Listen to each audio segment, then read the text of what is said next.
Hey guys, so welcome to the one where we talk about dystopian literature. A lot of y'all are probably already familiar with dystopian literature, which, and again, I'm going to give you all of the traits of it and whatnot. But before we get started, what I want to encourage you to do is, if you have your trusted composition notebook, you'll want to take some notes. I'm also going to post the slideshow that I'm sharing. I'm going to post that in Google Classroom as well, but I also wanted to provide some commentary to go along with some of the things we'll be discussing. So in your composition book, and I know some of you, it is, well, a couple of you, it's on the bookshelf, hidden in your special spot in my classroom. Some of you, it might be in a locker, it might be in your athletics locker, who knows. But if you don't have a composition book or a spiral or some way to take notes, that's something that you're going to need to kind of reevaluate as we move forward with online learning. So make sure you have, you can use one ginormous spiral that has different sections in it and use a section for each class. I always liked to use just a regular folder and then loose leaf notebook paper. That's what I used actually in college because I could just add to it. I wasn't limited on pages. But I would encourage you, if you do have your composition book, to go ahead and use it, continue using it, just like we've been using it all year. Since we're starting a new unit, Fahrenheit 451, again, this guy right here, I want to encourage you to start a new page. I've already been taking some notes. You'll see I'm going to be using this as we go through. Start a new page, and you can just like put the whole page Fahrenheit 451. You can just write it across the top. I decided to have some fun with markers, and one of the cool things about this time is people are like they're working on home projects they haven't been able to do, or they're picking up hobbies that they had forgotten about, and so yeah, I like to kind of practice calligraphy. I'm not very good at it, but it's fun to practice. It's very soothing just to kind of get into the patterns. All right, so start a whole new page in your book, okay? And literally it's just the next one from where we left off. Okay, these were the banned words that we were talking about right before the break. And so I just started a whole new page with Fahrenheit 451, okay? So now I'm going to go ahead and I'm going to share my screen. I do have a Google slideshow that I'm going to just kind of talk through, and I will also post this slideshow in Google Classroom. Although I'm not going over all of it. There's a few things at the beginning that if we were in class that we would look at and talk about. There's a photo, and I'll have you guys write some things about it. I may still have you do it. I don't know. We'll see. Hang on, my mouse just stopped working. What time for the battery to die, right? So I'm going to share my screen, and I know when I did this on a video earlier, for some reason the video kind of froze for a couple of minutes, so hopefully that won't happen this time. So let me pop over and pull up my, there we go. There we go. So we're talking about like utopia, dystopia. Let me move that up there. I don't want to be in the way. All right, and like what's the difference? So utopian society, this is a place where basically everything is perfect. If you've ever heard the phrase "city upon a hill," this was how, like when the Puritans were coming over to the United States to form this new country, this term "city upon a hill" was kind of coined. Sorry, the cats are running around. That's something that doesn't happen in class, right? But this term, this phrase "city upon a hill" was kind of coined as this beacon on a, to look up to. So this utopian society where everything is perfect. And you can see here on the slide that it came from the Greek words, okay? In contrast, a dystopian society or dystopia is an imagined place or state which everything is just awful, okay? Usually it's taken to the extreme. If you've read, when you see some of the elements there, a totalitarian government, and we're going to talk about all of these. There's restrictions, there's propaganda, There's like a figurehead. Books like Hunger Games, absolutely perfect example. Okay, most of y'all have either read the books or seen the movie. Divergent is another one. The Divergent series, the Maze Runner series, if some of y'all have read that.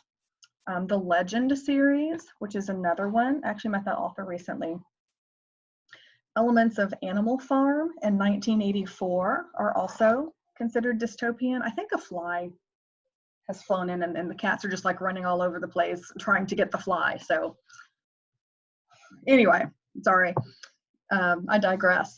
I don't know if any of you have read The Handmaid's Tale, but it's also I believe, Netflix series now. I've heard it's actually really good, but that's also considered to be dystopian.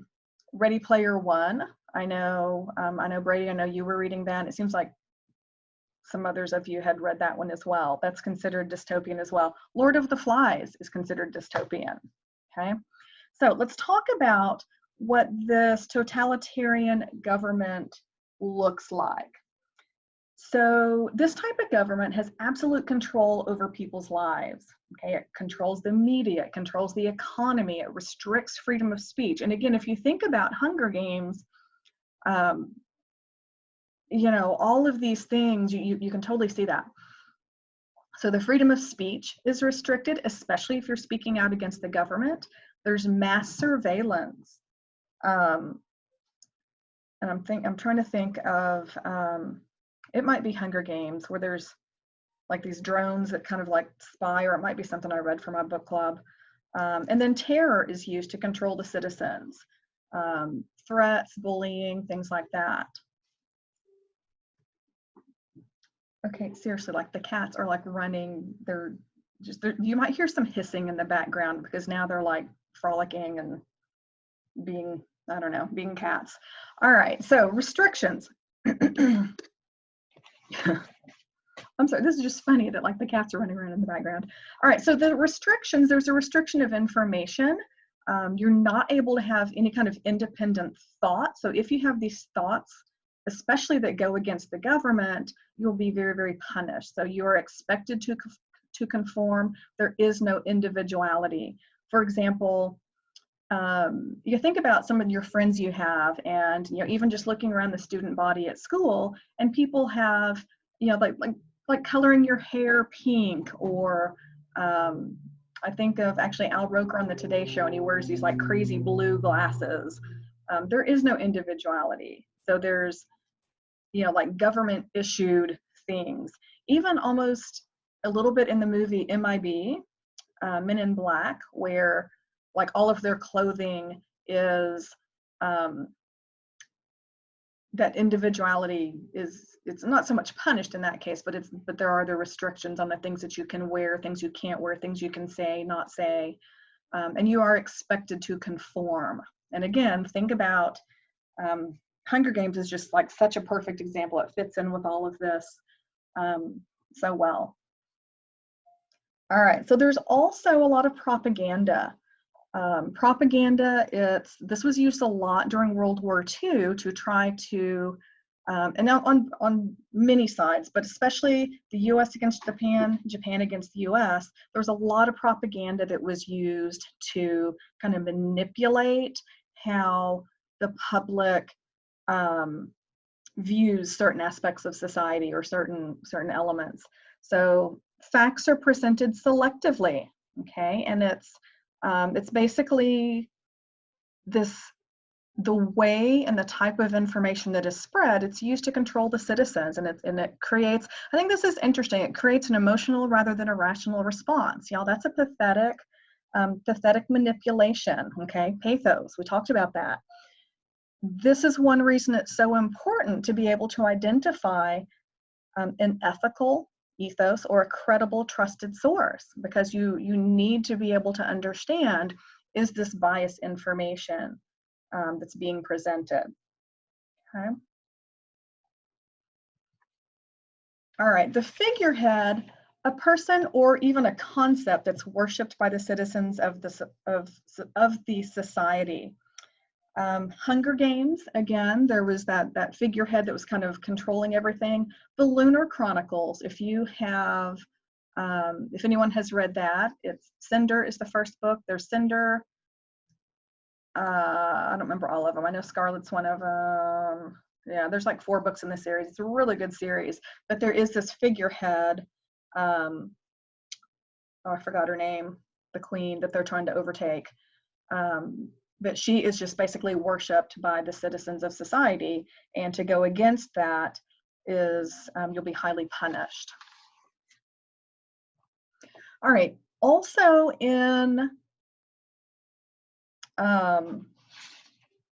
dystopian literature, there's some sort of post-apocalyptic event, okay? The end of the world has happened, okay? The end of the world as we know it, let me rephrase that. Characters are trying to survive, they're trying to start anew. If you've read The Road, which as 9th graders, I hope you haven't because it's very, very dark. I mean, they're like trying to survive, and they're trying to kind of you know, determine like the good people versus the bad people.